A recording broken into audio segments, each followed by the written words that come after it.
On vous souhaite la bienvenue à ericlatour.com. Dans quelques instants, on vous parle de la problématique des logements abordables. Mais là, il y a une entente entre la Ville de Saint-Jean-sur-Richelieu et Andy Logement. On en parle avec son président, Richard Guillemette. Mais d'abord, parlons du Collège militaire royal de Saint-Jean qui a retrouvé depuis un an son statut universitaire. Et puis là, en fin de semaine, c'était les cérémonies, la grosse parade, le défilé, la collation des grades. On en discute avec le commandant, le colonel Gaétan Bédard.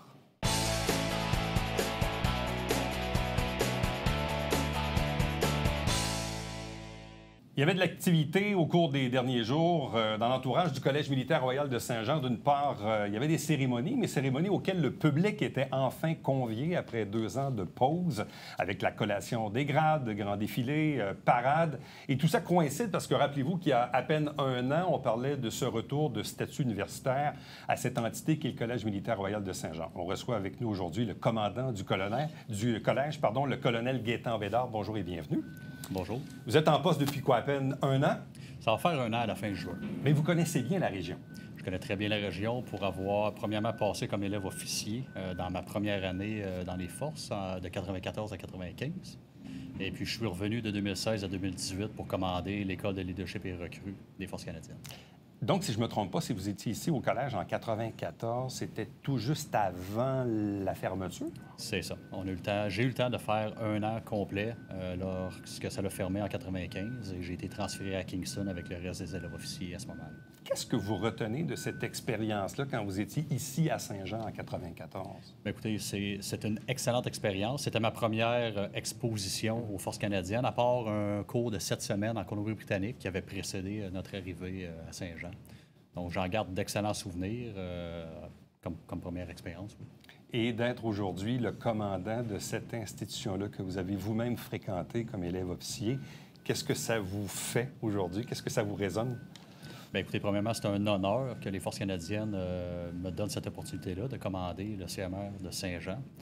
Et puis, ça rappelle de beaux souvenirs. Et on essaie, moi et toute l'équipe, de transmettre ces expériences exceptionnelles qu'on a eues il y a maintenant 27-28 ans à la nouvelle génération.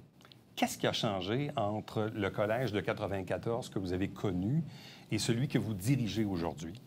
Je vous dirais que le plus gros changement, c'est la quantité d'étudiants. On avait, je crois, autour de 600 étudiants, 600 élèves officiers lorsque ça a fermé. Et puis là, on est autour de 300. Donc, on a commencé l'année dernière avec 315 et on vise à peu près le même nombre pour la rentrée en août. Le programme se ressemble. En fait, le programme est axé sur 4 piliers. Le pilier académique, le pilier du leadership, le pilier du bilinguisme et le pilier de l'athlétisme et de la forme physique. Donc, c'est essentiellement la même chose, mais il y a eu du peaufinement qui a été fait là, au travers des décennies. Bon, vous l'avez dit, vous connaissez bien la région pour l'avoir fréquenté en 94, tout juste avant la fermeture. C'est même à la fois un peu historique parce qu'il y a eu un espace-temps dans lequel, malheureusement, le collège n'était plus en opération. Mais vous avez connu aussi un autre des sites hyper importants dans la région, ce qu'on appelle, nous, la base militaire, la garnison, avec l'école de leadership, de recrues, l'école des langues et tout ça. Bref, parlez-nous également de ce passage-là aux années 2016, 2017, 2018. Qu'est-ce que vous retenez de cette expérience ici à la garnison? Une très belle expérience. La clientèle qu'on reçoit est un peu semblable, dans le sens que ce sont des jeunes qui, pour la plupart, viennent de finir leur secondaire. Il y en a qui sont un petit peu plus vieux. Et c'est leur première expérience dans les forces, soit à la garnison, comme vous dites, soit le cours de base, la formation de base, ou au collège militaire. La plus grosse différence qu'on voit entre les deux, c'est le nombre de temps qu'on passe avec ces jeunes-là. Alors qu'à la garnison, les cours varient de 10 à 12 semaines en longueur. Au CMR Saint-Jean, ici, il y a des étudiants qui sont avec nous pendant 5 ans. La plupart, ça va être pendant 1 ou 2 ans. Et ensuite, un transfert à Kingston, au Collège militaire royal du Canada. Mais il y en a certains qui restent avec nous là, pendant toute la durée là, de leur parcours universitaire. Donc, c'est probablement la plus grosse différence qu'il y a entre les deux. Je présume que ça doit être aidant dans vos fonctions actuelles. D'avoir connu le collège il y a plusieurs années au moment de vos études, d'avoir connu également l'autre installation qui est la garnison. Bref, ça fait de vous quelqu'un qui connaissait bien le terrain militaire dans la région. Là. Oui, je vous dirais, en comparaison avec... Vous partez de moins loin, disons. Je pars de moins loin, ouais. En ayant goûté au CMR de Saint-Jean avant sa fermeture et en ayant passé récemment, dans les dernières années, à l'École de leadership et recrues, Ça m'a remis un peu là, dans ce que ça a l'air, un jeune Canadien, une jeune Canadienne là, de 17, 18, 19 ans. Bon, je regardais un peu votre parcours. Vous êtes originaire de Sherbrooke, dont vous avez commencé vos études ici à Saint-Jean. Comme plusieurs militaires de votre génération, vous avez fait la Bosnie, vous avez fait Haïti, vous avez fait l'Afghanistan, donc plusieurs tournées des Nations unies, entre autres. Qu'est-ce que vous retenez de ces expériences-là qui vous conduisent aujourd'hui à commander le collège qu'on connaît, cette expérience militaire que vous avez dans votre carrière? En fait, je crois que l'expérience militaire que j'ai accumulée au cours des 27 dernières années m'aide à transmettre cette connaissance-là et surtout les qualités que ça prend pour y participer aux jeunes. Les jeunes élèves officiers, élèves officières ont énormément de questions à nous poser. Les gens qui ont d'expérience militaire, à savoir qu'est-ce qui nous attend lorsqu'on va finalement quitter le collège avec diplôme en main pour une carrière dans les Forces armées canadiennes. Alors, ça nous permet de leur transmettre de l'expérience opérationnelle. Et puis, au jour le jour, lorsqu'on travaille avec eux, lorsqu'on les développe professionnellement, surtout l'aspect leadership, on est capable, on a en tête les attributs qu'on a besoin pour pouvoir performer dans des théâtres opérationnels à l'étranger, autant dans des théâtres de combat comme l'Afghanistan, que pour des missions qui sont soit du maintien de la paix, comme j'ai fait en Bosnie, ou de l'aide au pouvoir civil qu'on a fait en Haïti après le tremblement de terre. Donc, une grande variété d'expériences. Puis, il y a certaines qualités que ça prend pour pouvoir aider les jeunes, les soldats canadiens, les soldats canadiennes dans ces théâtres-là. Donc, je crois que c'est probablement ce qui apporte le plus. Notre société vit depuis quelque temps des problématiques de pénurie de main-d'œuvre dans plusieurs domaines de la société. Phénomène qui s'est un peu même accentué ou accéléré avec le phénomène de la pandémie. Pour avoir plusieurs connaissances dans les forces, on me dit on vit à peu près aussi la même chose, je présume. Puis on gère une institution, donc une école, donc c'est un peu une porte d'entrée. Comment va le recrutement? Comment va la pénurie? Avez-vous une pénurie de main-d'œuvre aussi dans les Forces armées canadiennes? Bon, le recrutement, je ne suis pas en position pour vous donner les détails, mais ce que je sais, c'est que le nombre de positions qu'on a de disponibles pour les nouveaux élèves officiers ont été remplis l'année passée. Vous arrivez à les combler. Et est en voie d'être comblés pour l'été qui s'en vient. Là, bon, vous avez dit tantôt qu'il y a 300 élèves officiers au collège militaire, alors qu'à une certaine époque, il y en avait 600. Oui. Est-ce qu'il est dans les cartons d'augmenter le nombre de places disponibles et si oui, dans un espace de combien de temps?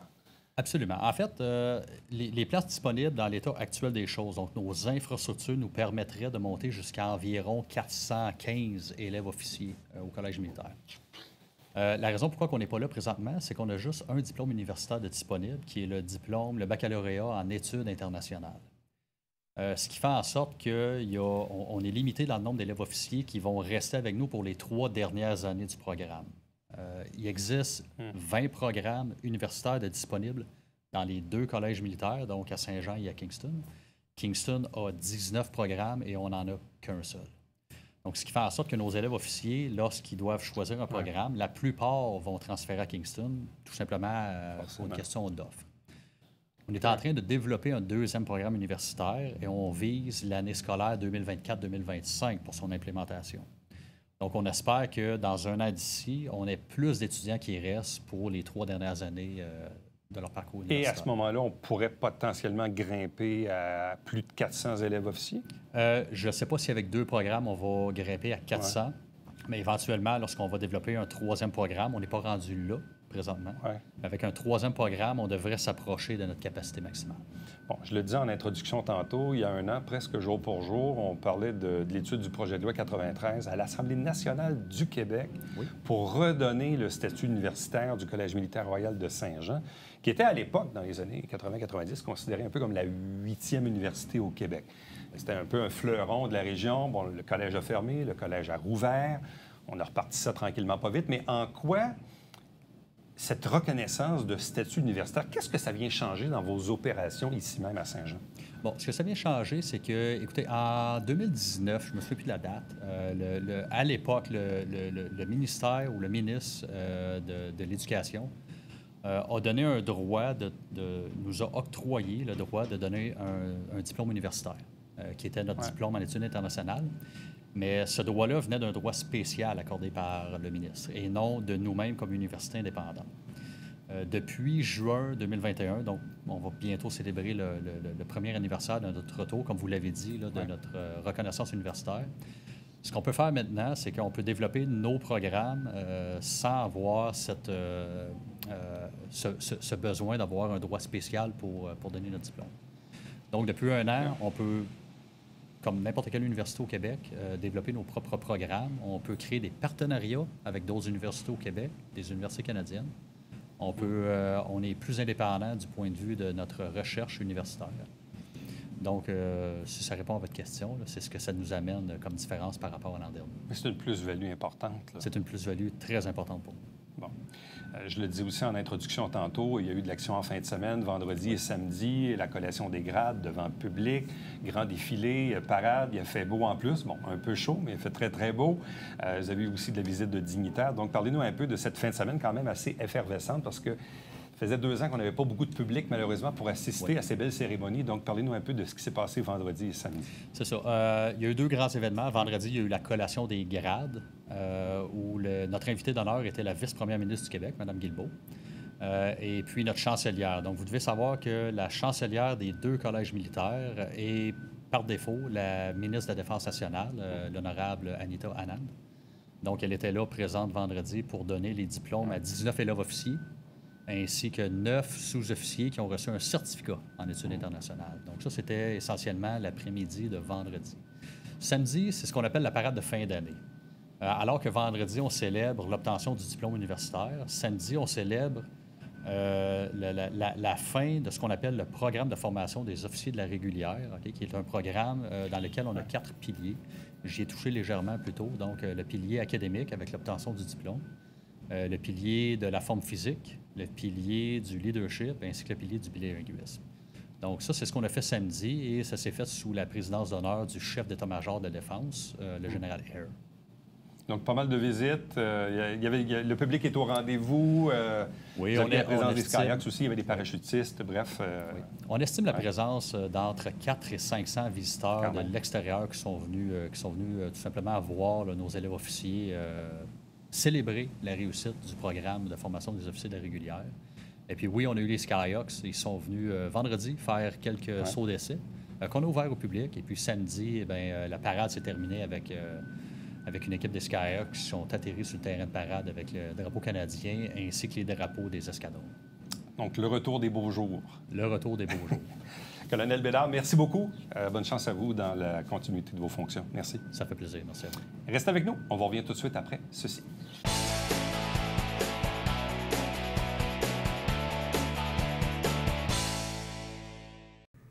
Salut, ici Alexandre Baudouin. Et François Trépanier. Frank, on invite les gens à écouter Sport Express à toutes les semaines. Tout à fait, le jeudi 19h et plusieurs fois en reprise, même la nuit, Alex. Puis même sur Internet, sur YouTube. Bien, bien sûr. Ne manquez pas ça.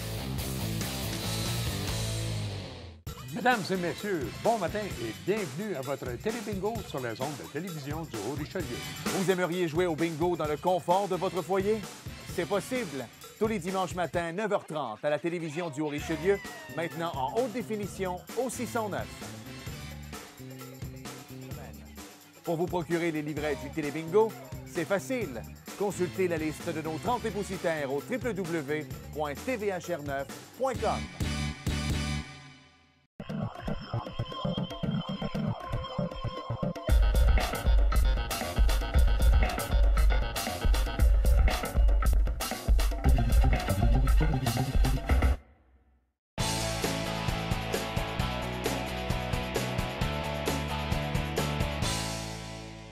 Un des sujets de l'heure dans notre société en ce moment, il était à 2 volets. On parle de pénurie de main-d'œuvre d'un côté, mais il y a aussi une problématique de pénurie de logements et surtout de pénurie de logements abordables. Les logements sociaux, on dirait que c'est un sujet qui a été évacué du débat public dans les 20-25 dernières années. On commence à peine à revenir là-dessus et on regarde le taux d'inoccupation à Saint-Jean, on regarde le prix des maisons aujourd'hui, le prix des loyers et des fois, on se questionne à savoir comment les gens font pour arriver. Parlons de cette thématique du logement abordable avec quelqu'un qui milite et qui connaît bien ce dossier-là. C'est le président de Handi Logement, Richard Guillemette. Bonjour et bienvenue. Hey, salut Éric, heureux d'être encore avec toi. Ça fait longtemps qu'on s'était vu. Ça fait un bout, mais pendant ce temps-là, il y a de moins en moins de logements et ils sont de plus en plus chers. Comment on arrive à joindre les deux bouts? Qu'est-ce que tu entends, toi, des gens qui militent avec toi dans Handi Logement? Ben, écoute, nous autres, je dois t'avouer qu'en logement, tu sais, ça existe depuis 1991. Moi, je suis là à la présidence depuis presque 15 ans, là, 16 ans. Puis c'est sûr que la vie n'est pas facile pour personne, puis on le voit de plus en plus. Fait que c'est important pour nous autres, et puis pour la Fédération régionale des OSBL d'habitation dans Montérégie et l'Estrie, d'avoir des habitations abordables. Et on a eu une opportunité de l'enfer, mais de l'enfer. J'ai eu un téléphone la semaine passée à 10h30 le soir, tu sais, je suis couché, puis là, le téléphone sonne, c'est GRT qui m'appelle de Saint-Hyacinthe. Puis il me dit, Richard, il dit, on a un projet. La ville de Saint-Jean veut avoir des logements abordables. Fait que j'ai dit OK, puis je trouve que c'est une bonne idée, fait qu'on y va.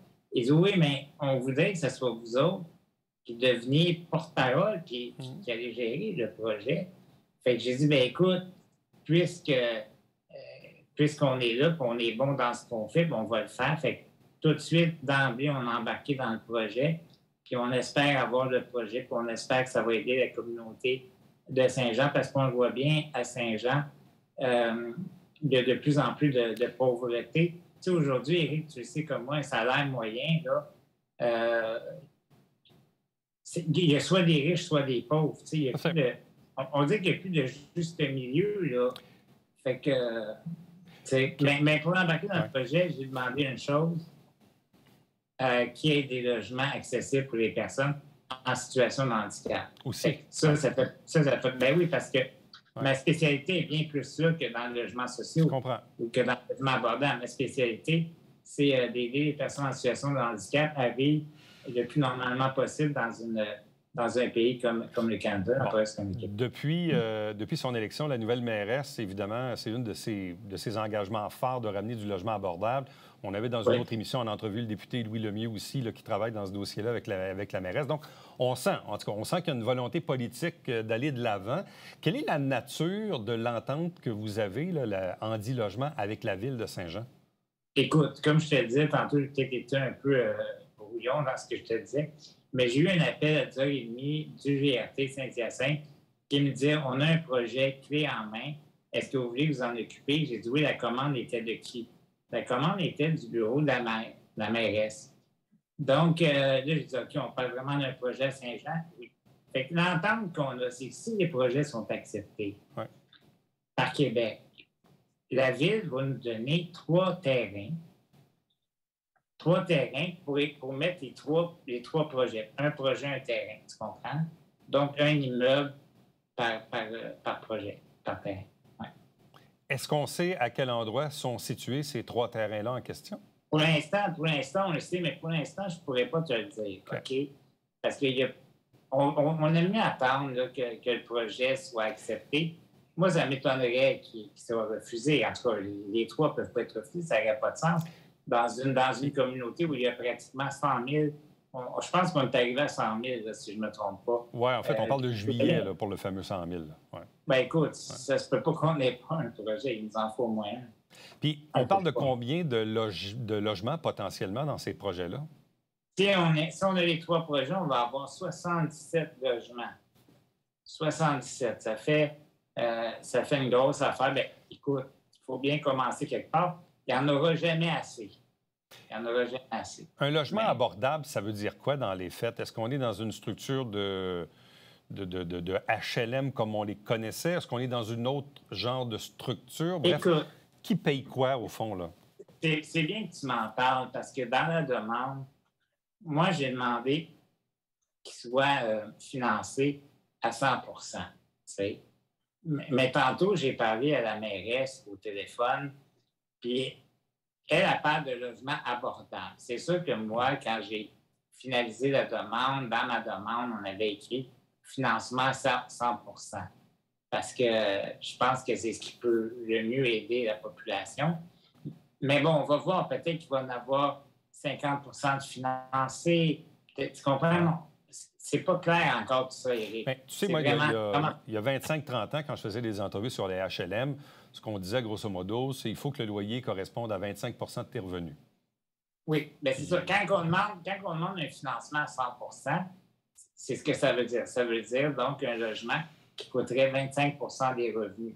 Mais quand on parle de plus de logements abordables, ça veut dire, bon, ça peut être 50 de tes revenus, ça peut être 75 C'est pas clair encore. Il n'y a rien d'établi maintenant. Bon, et au niveau au niveau des clientèles, là, qu'est-ce qui change? Parce que tu parlais tantôt aussi de logements abordables pour les personnes en situation de handicap.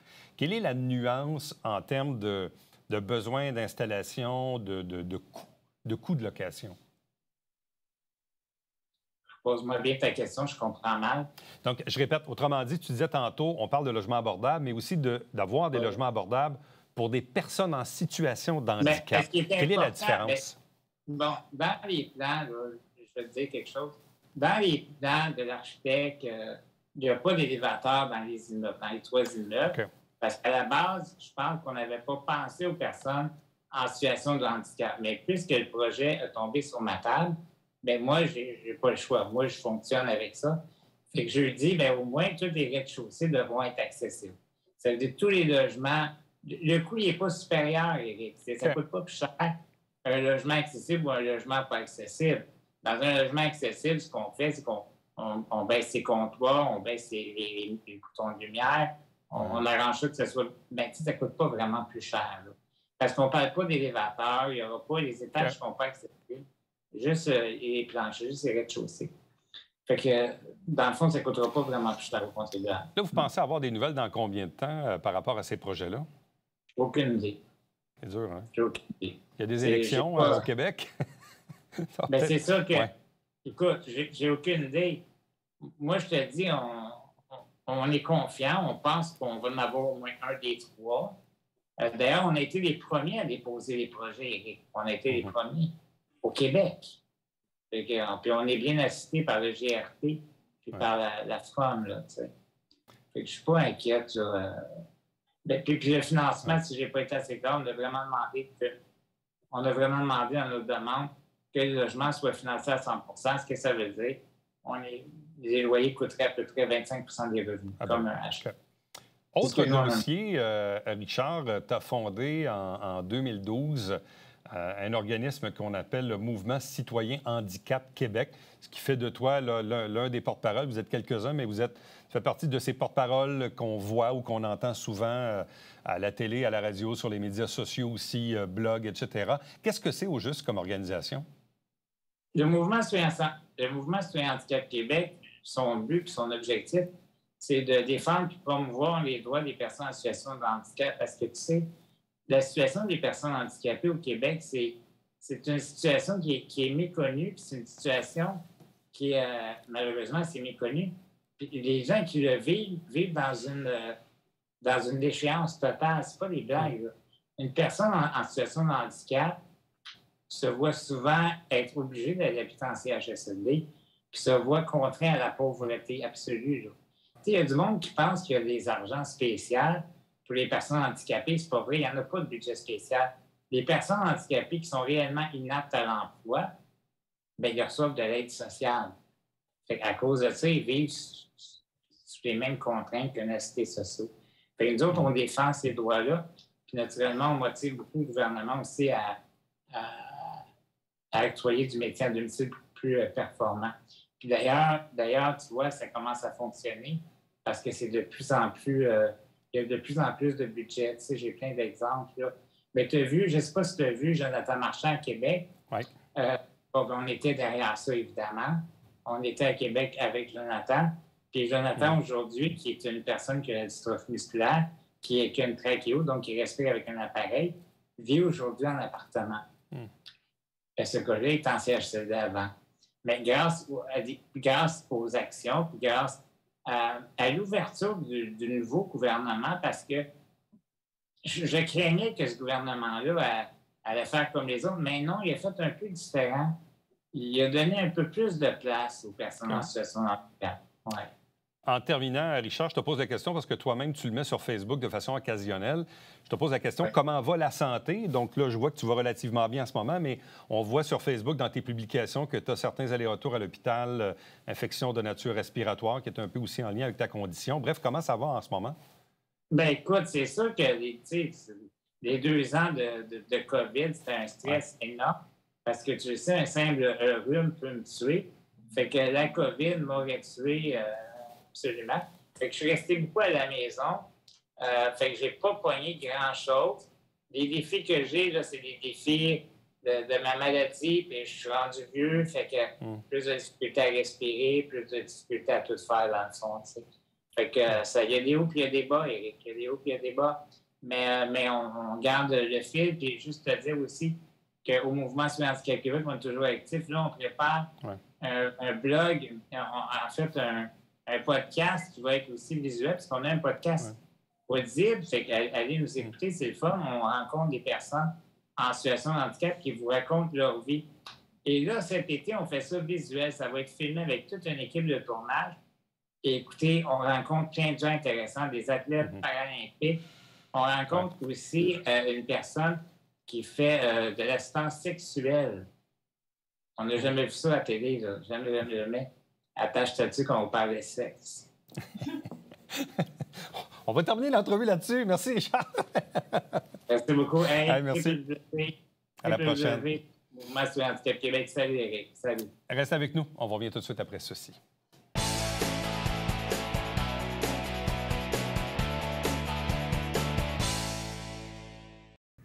Salut, ici Alexandre Baudouin. Et François Trépanier. Frank, on invite les gens à écouter Sport Express à toutes les semaines. Tout à fait, le jeudi 19h et plusieurs fois en reprise, même la nuit, Alex. Puis même sur Internet, sur YouTube. Ben, bien sûr. Ne manquez pas ça.